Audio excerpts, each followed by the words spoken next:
Welcome dear students my on my video class. I am Netendranath Gain, English teacher Mozamnagar High School. My today's lesson is right form part. Now I am telling you about right form parts. Right form parts has huge rules, but I want to show you some rules that is essential for you on on right form parts.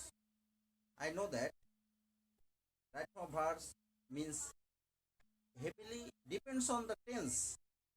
You should know tense to do right form verbs. Here I show you the rules of right form verbs. দেখো প্রথম নিয়মটা rule নম্বর 1 লিখেছি, subject third person singular number হলে ভার্বের সাথে S by যোগ হবে। এই নিয়মটা সবাই জানো। এটা most most easy rules. Subject যদি থার্ড পারসন সিঙ্গুলার নাম্বার হয় মানে হি সি ইট এগুলোর পরে ভার্বের সাথে আমাদের এস বাই যোগ করতে এসেছি, সেটা প্রেজেন্ট ইনডিফিনিট টেন্সের হয়।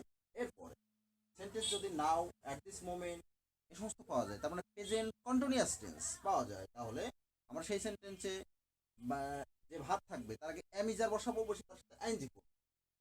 তারপরে সেন্টেন্সটা পড়বে হচ্ছে প্রেজেন্ট পারফেক্ট টেন্সে। যদি সেন্টেন্সে জাস্ট নাও, লেটলি, রিসেন্টলি এই ধরনের অর্থ থাকে, তাহলে আমার সেই সেন্টেন্সে হ্যাভ হ্যাজ হ্যাড আনবো, আদার হার্বের ভিত্তি করবো, ভাবটাকে ভিত্তি করবো। এরপরে আমি একটা চতুর্থ নিয়ম লিখতে যাচ্ছিলাম, সেটা হচ্ছে যদি সেন্টেন্সটা পাস্ট ইনডিফিনিট টেন্সের হয়, তাহলে সেই পাস্ট ইনডিফিনিট টেন্সের বোঝার নিয়মটা হচ্ছে আমাদের yesterday, last night, last month এই ধরনের অর্থ থাকে। লাস্ট মান্থ থাকলে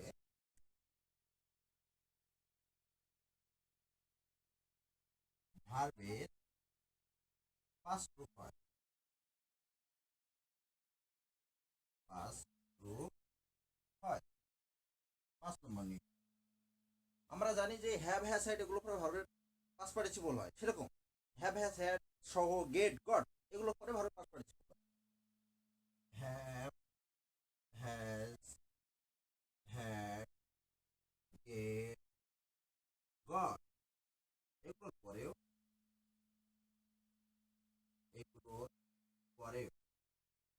ভার্বে ভিত্তি করতে হয়, ভার্বটি করতে হয়। একটা নিয়ম।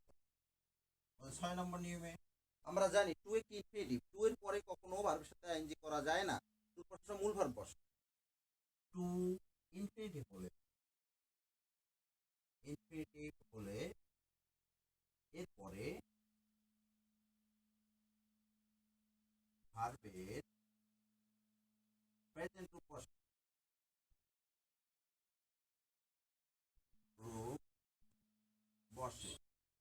তবে টু বি হলে তারপরে ভার্বের তারপরে ভার্ব থ্রি হয়।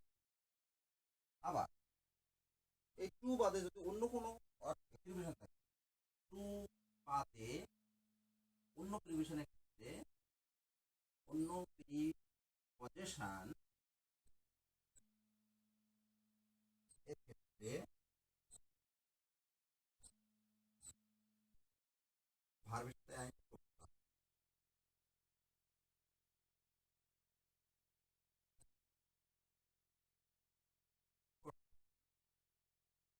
টু বাদে তো অন্য প্রিভিশন থাকে, যেমন বাই প্রফেশন আইএনজি করতে হয় without, in, of, to. To তো বাদ গেল, টুটা ইনফিনিটিভ, এগুলো বাদে যদি অন্যগুলো থাকে তাহলে আমাদের ভার্বের সাথে আইএনজি করতে হয়। আবার with a view two, with a view to, look forward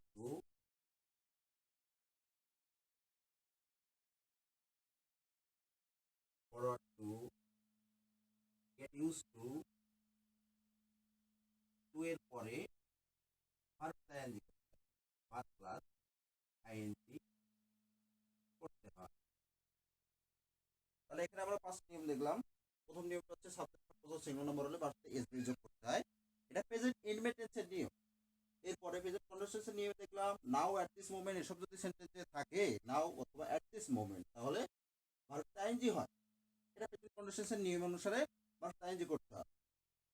তারপর আছে দেখো জাস্ট নাও, লেটলি, রিসেন্টলি এই ধরনের অর্থ থাকে, এটা প্রেজেন্ট পারফেক্ট টেন্সে পড়ে। সেক্ষেত্রে হ্যাভ হ্যাজ হ্যাড এর পরে ভার্বের পাস্ট পার্টিসিপল করতে হবে। এরপরে পাস্ট ইনফিনিটিভ নিয়মে পড়ে কি, যদি সেন্টেন্সে yesterday, last night, last month, last day এসবগুলো থাকে, তাহলে আমরা বলতে পারি এটা পাস্ট ইনফিনিটিভ। এগুলোর পরে ভার্বের পাস্ট রূপ করতে হবে। এরপর আমরা পেয়েছি কি, হ্যাভ, হ্যাজ, গেট, গট, এগুলো পরে ভার্বের ভিতরি করতে হবে। গেট গটের পরে ভার্বের ভিতরি করতে হবে। I got the work completed, I has done the work, I get the work completed এটি যোগ করছে আমরা, ভিতরি হয়ে যাচ্ছে। এরপরে একটা নিয়ম পড়েছে টু ইনফিনিটিভ বলে, এরপরে ভার্বের প্রেজেন্ট রূপ বলবে। টু যদি ইনফিনিটিভ, টু বি এর পরে ভার্বের টু বি যদি থাকে তাহলে ভার্বের ভিতরি হবে।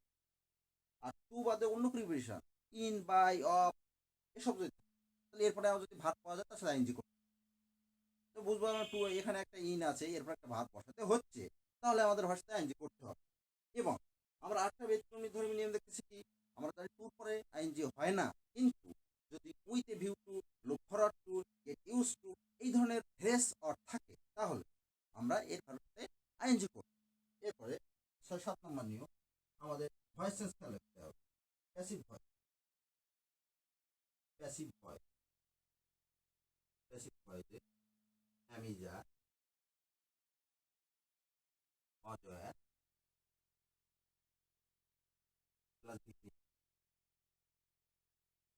প্যাসিভ ভয়েস যে ভয়েসে সাবজেক্ট ভার্বের সাথে সঙ্গতিপূর্ণ হয় না, যেমন ফুটবল ইজ প্লেড, ফুটবল খেলা হয় বাই মি, ফুটবলের সাথে এখানে প্লের কোনো সম্পর্ক নাই, এজন্য football is played by me.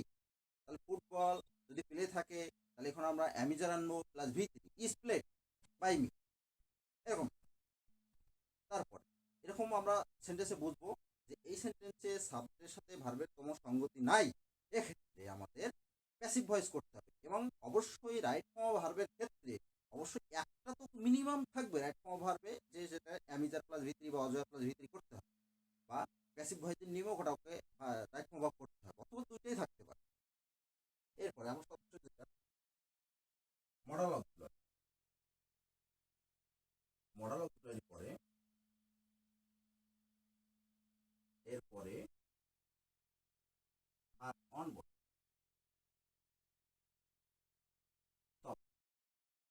তবে মডাল প্লাস বি হলে মডাল প্লাস বি সমান ভি। এখানে শেষ একটা নিয়ম দেখলাম মডাল অক্সিলারি। এই মডাল অক্সিলারি কি, shall, will, can, could, may, might, will, would, must, ought to, এগুলো মডাল অক্সিলারি। এগুলো পরে সবসময় আমাদের ভার্ব অন বসাতে হবে, কিন্তু এই মডাল অক্সিলারির পরে যদি আমাদের বি থাকে, can be, could be, should be, would be, must be, এগুলোর পরে আমাদের ভার্বের ভি3 করতে হবে।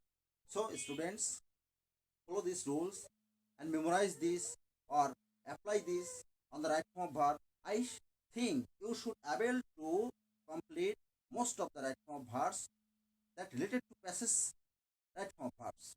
So students, follow this and exercise your own book.